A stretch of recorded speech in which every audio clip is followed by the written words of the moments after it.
On this channel, $1 Million Made Easy, we love to run numbers for people. What we do is use the S&P 500, the historical returns for the last 100 years, and we project ahead what might happen in the future based on those historic returns. Again, nobody knows what the future is going to hold. You don't know if we're going to have some down years like this, even some down decades like this one and this one, or some really good decades, or something in between. So we just run the numbers for every different scenario. And what we want to do is somebody has $500,000 saved up. 500,000. They want to give themselves a 2% COLA.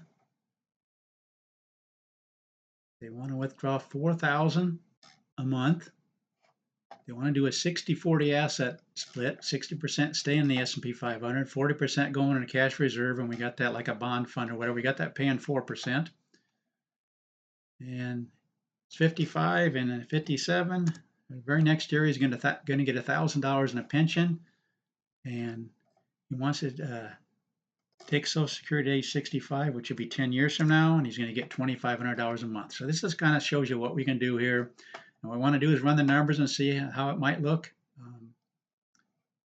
with every different scenario for the last 100 years. We're going to get a wide variance here. We're just going to see how many times money would lasted in the last 100 years. I want you to notice every single time except 1929 and 1930. Why were they such problematic years? Because we had so many down years in a row.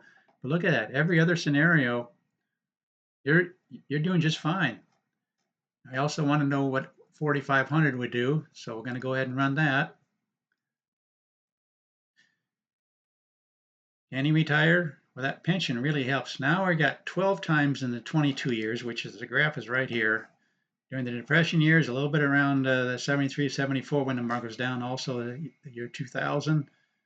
In other words, this down market would have run him out of money. This one, if the numbers were like that, would have run him out of money, and definitely during the Depression years. But every other scenario, 85% of the time, they still have money left after 20 years, 69% after 30 years. So it looks like the 4% is or 4,000 is a safer route to go. Again, that's what we do for people. Run numbers for them. Again, in this case, the scenario looks very good. Just right here, you run out of money. The rest of the time, you're getting a little bit iffy around the year 2000, but look at some of these other numbers. Remember, you're starting out with 500,000.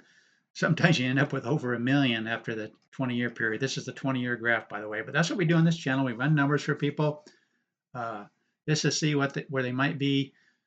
Given the historical returns, we don't use Monte Carlo simulations. I like to see actual numbers and how they're arrived at. So we actually use historical returns, not averages. And this is what we came up with. That's what we can do with this channel, run numbers for you, both in the accumulation stage and also in the withdrawal stage. If you like something like this, please consider subscribing. Send me your numbers in the comment section. Again, all I ask for is your beginning balance, your monthly contribution if you're in the addition stage, or the withdrawal if you're in the withdrawal stage, and if you want to increase that monthly contribution or take a COLA, and we'll go ahead and run the numbers for you. Please consider subscribing and sharing and liking these videos. Let others know about this channel. There's a channel out there that will run numbers for them, and that's what we just love doing. And please like the video, and thanks for watching.